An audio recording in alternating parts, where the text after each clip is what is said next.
Welcome to the Burnout to Lit Up podcast. I am your host, Erica Del Pozo, occupational therapist, certified health coach, CEO and founder of Joy Energy Time, Miami Girl, and Pineapple Lover. In this podcast, we provide the resources on how to deal with stress, burnout, and anxiety, how to get energized, find true satisfaction and alignment in your life, and more. You will learn how to slay your burnout beast and go from burnt out to a lit up life. Let's do this.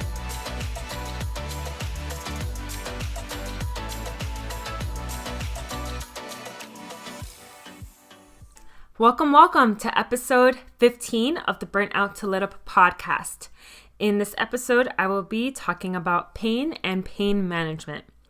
Now, I have to forewarn you, this is just like a pain 101 episode where I'll be talking about some strategies that research has shown to be effective and some of the basic knowledge on pain and the brain. But this is not an extensive episode about everything you need to know about pain. I mean, I came across a ton of articles in preparing for this episode, and at the end of every article, the authors state that more research needs to be done, so I could probably do 100 episodes on pain and it still won't cover everything. And there's a lot of information that still isn't known. So don't take all of this as an end-all be-all guide to pain. This is just basic intro to it. And if you have chronic pain, always consult your doctor before trying something new. So hopefully this podcast episode will be educational and informative, and hopefully you learn something new about pain. So this episode is brought to you by my free guide for healthcare professionals. It's the ultimate free prevention guide to burnout. So at baseline level, healthcare professionals, we are all predisposed to being burnt out. It's just given in the nature of our work. So I made this burnout prevention guide. It's kind of like a mini ebook. It's pretty good. I have to say it's baller, okay? But this guide I crafted with a lot of love and care, and there's a lot of hands-on stuff in this guide. It's very informative. There's a lot of opportunities for you to do some self-work so you can put everything into gear, or put everything to work, I should say, so that you are working towards preventing burnout. Because I can't state it enough. Burnout happens without you even knowing it. It happens when it's too late. That's when you realize it has occurred. And having been burnt out myself, not just once, but twice in my career as an occupational therapist, I mean, that's why I made this guide. It means so much to me. And it's almost too good to give away for free, to be honest, but it's free, totally free. So the link for that guide is in the show notes. I highly recommend it to all healthcare professionals. Check it out. And you can send me an email at Erica, ERIKA, at joyenergytime.com and let me know what you took from the guide and what was helpful for you in the guide, okay? Also, this episode was a special request by a fellow occupational therapist. So if you have any requests on topics that are relevant to the show, you can email me, same email, Erica at joyenergytime.com, and I will take that into consideration. I really loved this idea, so I thought it would be relevant to talk about. So let's jump in. The quote of the day is relevant to the episode, and it is by author Todd Hargrove. He says, "Humans don't get to decide what they find threatening, stressful, or painful any more than a cat does. That decision is left to ancient unconscious systems that can't really be reasoned with." So pain is complicated, right? Unexplained chronic pain is common, and that relationship between pain and tissue damage often gets blurrier and weirder as time goes on, and it confounds both patients and healthcare professionals. I have dealt with chronic pain with my hamstring when I partially tore it a few years ago, and that pain lasted it's been, I think, 4 years now, and I still feel it. Like, only if I'm aware of it. So now that I'm talking about it and I'm sitting in this chair, it's the part of my hamstring that attaches like right under my butt. So I feel it sitting here. And it's something that took many months of physical therapy to even feel comfortable moving again and exercising again. And it took a lot for me to overcome this pain in my hamstring. So, I mean, chronic pain, especially for a lot of people I know and my family and friends that have dealt with back pain for years, it's very, very complicated. It's a complicated relationship. Like if you and pain had a status on Facebook, like you're in a relationship, it would be, it's complicated, okay? Because it just is. It just is. So pain is very much a response from the brain based on a perceived threat to the tissues, all of which is shaped by your past experiences, emotions, social interactions, and environmental factors. What can happen over time is that receptors in your skin responsible for even light touch can be stimulated as a pain response over your painful area if your brain perceives that as a potential threat. So I touched upon in an earlier episode about sensory modulation. So you can refer to that episode. I think it's episode 6, where I talk about sensory integration. But I'll say it here really quick so you can get a better idea. So at this moment, you're probably not thinking about the clothes on your body, how they feel, right? Like those are things we don't consciously think about. We're constantly receiving sensory input throughout the entire day, and our brains modulate it because we can't possibly pay attention to every little single thing that comes our way because we'll never be able to focus on anything. So we modulate the things that we see as a non-threat so that we can focus on relevant things. So I'm not thinking about the AC in the background or the clothes against my skin or the people walking outside. I'm here focusing on recording this podcast. So we focus on the relevant input. Our brain modulates the non-threat input. So if you have pain, let's say in your elbow, and you receive a light touch in that painful area, that light touch can be perceived as a threat and can intensify your pain, which is pretty interesting. So I'm going to go into a little bit of neuroscience here. I don't want to lose you. I'm just going to go over some 6 common regions activated in acute pain. And I'm going to go over just some really basic things of what these 6 regions do. And then I'm going to move on to some strategies. So hang on with me. I'm sure the neuroscience nerds will appreciate me going into this. And I do want to say in the show notes, there are videos and other references if you want to read about it a little more, if you think reading about it is going to be more beneficial, or watching videos. So show notes has everything, okay? The 6 common regions activated in pain are the primary somatosensory cortex, the secondary somatosensory cortex, the anterior cingulated cortex, insular cortex, prefrontal cortex, and the thalamus. Those are a lot of oh my God, I don't know. Those are a lot of cortex, okay? The primary somatosensory cortex, let's start with that one. It's primary.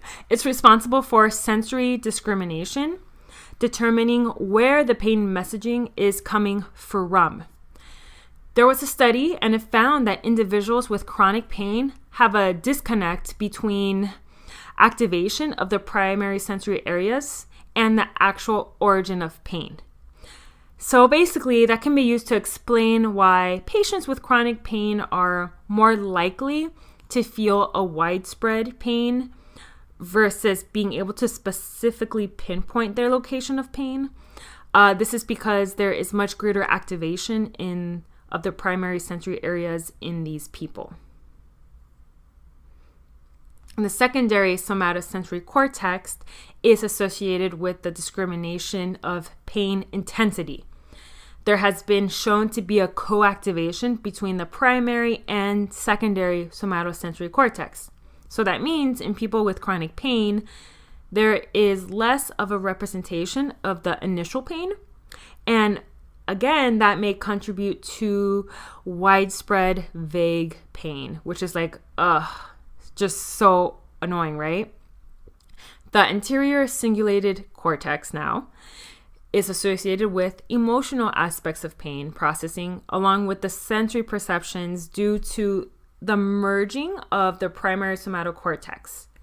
So in chronic pain patients, there is bilateral and more widespread activation of the anterior cingulated cortex compared with acute pain. This creates a heightened sensation of pain in chronic pain patients, as well as a shift towards a more emotional aspect in chronic pain. I mean, let's face it, there's always or almost always emotional aspect with pain.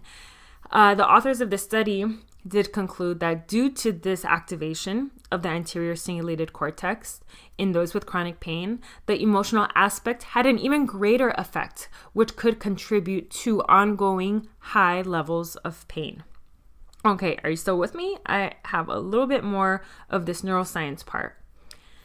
The insular cortex now plays a role in both sensory and affective perception of pain, aka the suffering aspect of pain. It is often co-activated with the anterior cingulated cortex. In chronic pain, there is a more widespread activation of the insular cortex compared to acute pain. This cortex role in suffering is minimized. Due to the increased activation of the primary and secondary somatosensory cortex, the insular cortex has increased activation but has more of a shift towards sensory perception to help process the increased information from the periphery. This change would contribute to what is known as allodynia, which refers to central pain sensitization, following normally non-painful, often repetitive stimulation, and hyperalgesia, which is a condition where a person develops an increased sensitivity to pain, which is seen as chronic pain. Now we're moving on to my favorite, the prefrontal cortex, and that is responsible for the cognitive evaluation of pain. 3 areas are associated with pain here: the medial prefrontal cortex, the dorsolateral prefrontal cortex, and the orbitofrontal cortex. The medial prefrontal cortex represents the affective aspects of pain. The dorsolateral prefrontal cortex is involved in localizing painful stimuli, and the orbitofrontal cortex is a link between pain area discrimination, memory, and emotion. So in a study by Lithwick done in 2013, they observed that in individuals with chronic back pain, the medial prefrontal cortex was in a significant hyperactive state, which may reduce brain activity in other areas overall, which affects the brain's ability to perform other tasks. Oh man, if you could see all my hand movements right now, I'm totally being such a little cubanita with all my little hand movements. Like, they're just emphasizing the different changes in my tone. Oh my God, I can't stop. I should film myself recording. But anyway, overall, the changes in the prefrontal cortex due to chronic pain symbolizes a shift towards increased emotional processing. All right. So that was a lot. I tried to keep it short and concise, but basically I'm going to summarize that for you.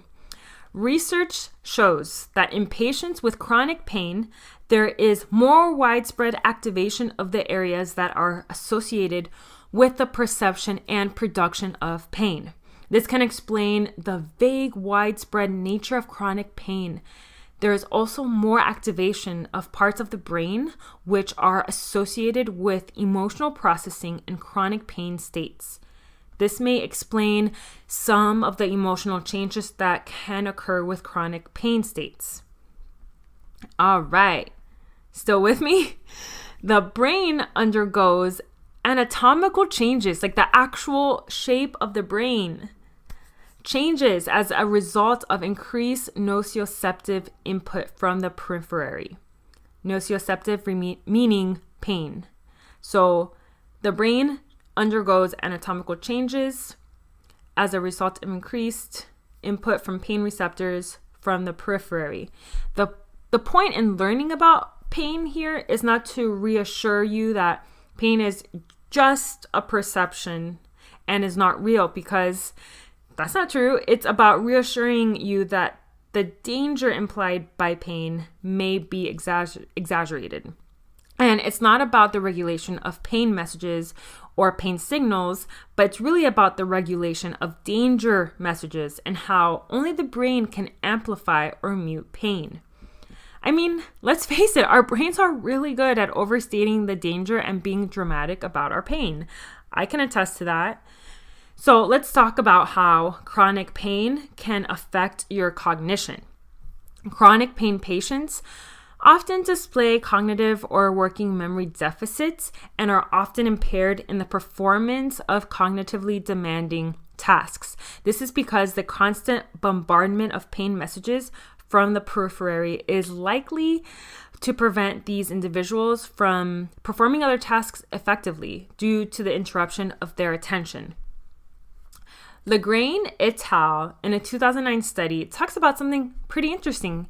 He talks about top-down modulation of attention. So what is that? Neuroimaging studies have shown that responses to painful stimuli in the brain go down when attention is strongly focused on another task.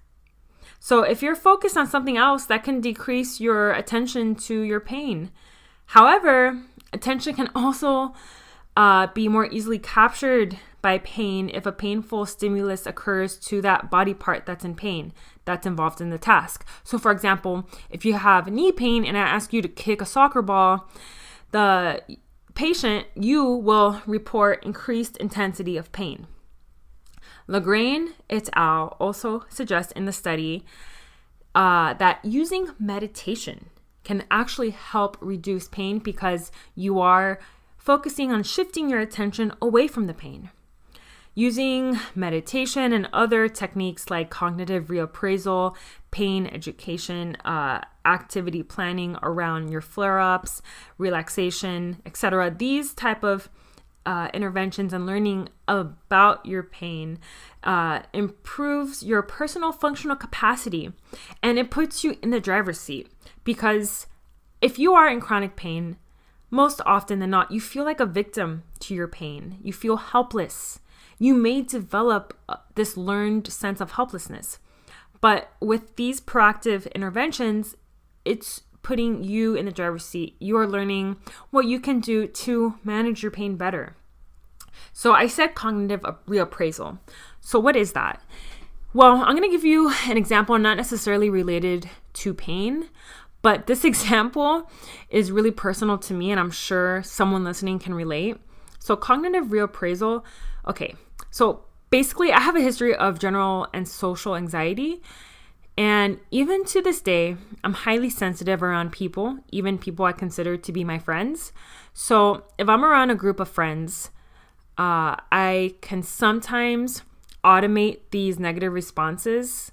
Sometimes, whether it's intentional or not, I mean, most often it's not intentional, right? That they're not trying to hurt me, but I'll automatically think, wow, I feel left out. They're not talking to me at this moment.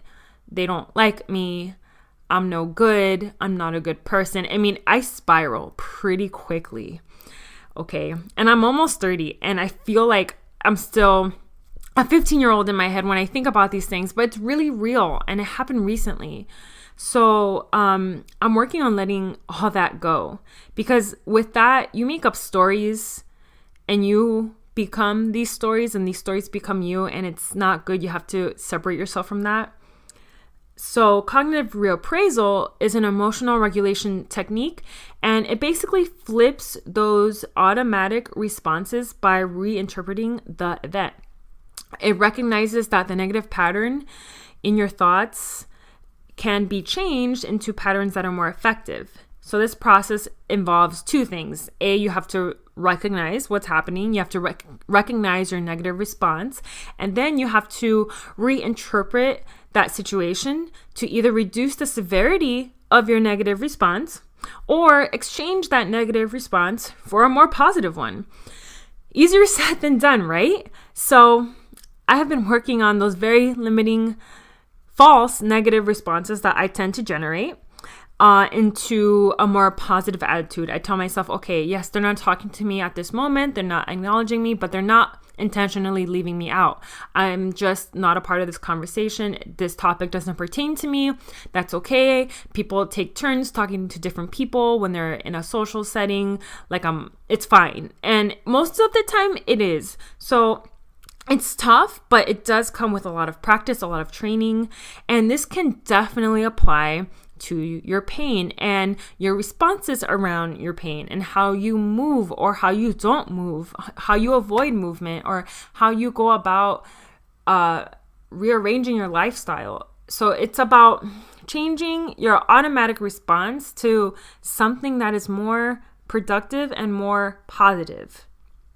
So in regards to an intervention that I find really interesting, let's talk about cognitive functional therapy.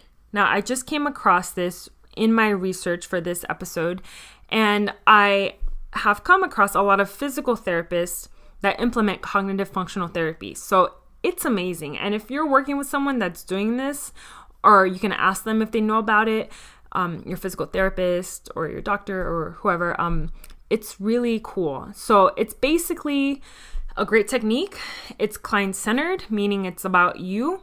And it is a technique to manage and target your beliefs, fears, and associated behaviors of pain, of people with pain. So some basic principles about this cognitive functional therapy includes that it leads the person to be mindful that pain is not a reflection of damage, but rather it's a part of a process where the person is trapped in a vicious cycle of pain and disability. It is strongly behaviorally oriented and explores different movement options, using visual feedback in order for people to reestablish their body schema and relearn the basic building blocks of relaxed, normal movement. It empowers the person to do the very things that they fear or avoid, but in a gradual, relaxed, and normal manner. It motivates them to engage with exercise and active living based on their preferences and goals. So I really like the sound of this because it's client-centered, and as an occupational therapist, being client-centered is like the meat and potatoes of being a practitioner. And anyone that's client-centered, meaning it means that they're going to take your preferences, your goals, your lifestyle into consideration and collaborate with you so that you can achieve these goals, okay? Something I have come across in my work with older adults that have pain or that have a fear of falling, these people will avoid movements, or they won't move at all. Like they won't move that body part if it's in pain because they're afraid of re-injuring it. They're afraid of feeling pain, so they don't move it, or they develop compensatory movement strategies. And from what I've seen, it's not helpful. It's actually harmful because these people are doing these compensatory patterns that can be dangerous. Like I've seen people that are afraid of falling, so they have this wide gait pattern and they're holding on to every little thing, and it could be unstable and then they can fall. So it's about educating people. So if you're a therapist or if you're the patient, this is so important for you to understand that learning how to move again is retraining your brain that you can get back to your normal, because everyone's normal is different, and I don't really like that word because there's no normal. Like I'm not normal. Are you normal? Like who's normal? No one. But getting back to your normal movement patterns, before the pain, before the incident, before the fear, that is crucial. That gives you life. Movement gives you life. So be gentle with yourself and with your nervous system. You want to create pleasant experiences, a safe sensory environment, or create safe sensory experiences for yourself. So whether that means soaking in a hot bathtub, like creating experiences for your central nervous system to relax, because your brain has to feel safe in order for pain to decrease. So think about what that means to you. That can mean, more specifically, gently massaging or touching the area of pain, moving it through its full range of motion, letting your body know, hey, I still got my arm.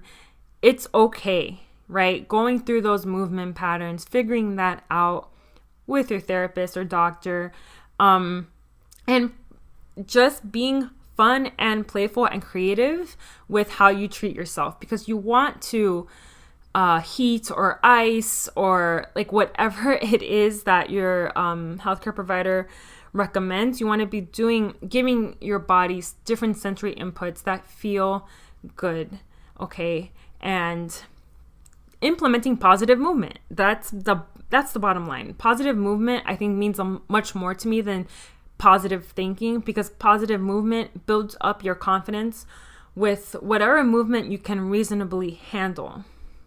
So it's really about moving as if you are more comfortable than you are, kind of faking it until you make it, but in a very safe way. I've heard this quote before: sitting is a new smoking. So people that are in pain, that treat it with a sedentary lifestyle, that's actually doing more harm than good. And when I broke my metatarsals in my feet, those are bones in my foot, when I was a dancer, I couldn't bear weight through that foot. So I didn't want to be sedentary during that time of healing.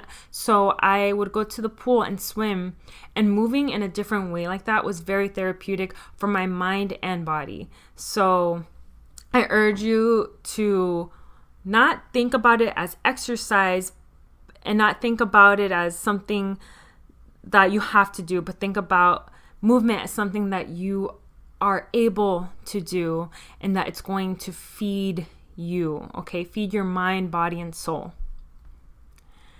So here's a message for healthcare professionals, especially PTs, OTs, massage therapists, chiropractors. You can't fix your patients. They're not a car, and you can't just take the engine out and fix it and put it back in, unless you're a surgeon. But I'm talking specifically to therapists. You can help your patients to remember what it's like to feel safe and good and be the source of a positive sensory experience. Educate to reassure, and avoid giving patients any new cause for worry. Here's a message for patients: don't expect to be fixed. And there is enough evidence to suggest that pain isn't just in your head. Even though pain is strongly regulated by your central nervous system, pain does not have to be driven by easily diagnosed tissue damage to be quote unquote real and serious. It can have major psychological dimensions without being just psychological. So chronic pain can be an added stressor in your life. Yes, I know firsthand how it can interfere with almost every aspect of your life. If you are working with a healthcare provider that says it's all in your head, or is not willing to provide neuroscience education or help you feel good and safe, then I would urge you to get a second opinion or seek someone else. You are not the victim of your pain. You are in charge of how you feel and what you do, what actions you can take to make yourself feel better. So I will end this episode with a little bit of humor. If I woke up in the morning and nothing hurt, I would think I was dead. So that is a joke that went around when I was working with older adults, and they would say this to each other as I feel like some reassurance that they're still alive, that their pain is just a little problem and it's better to be alive, right, than to be dead.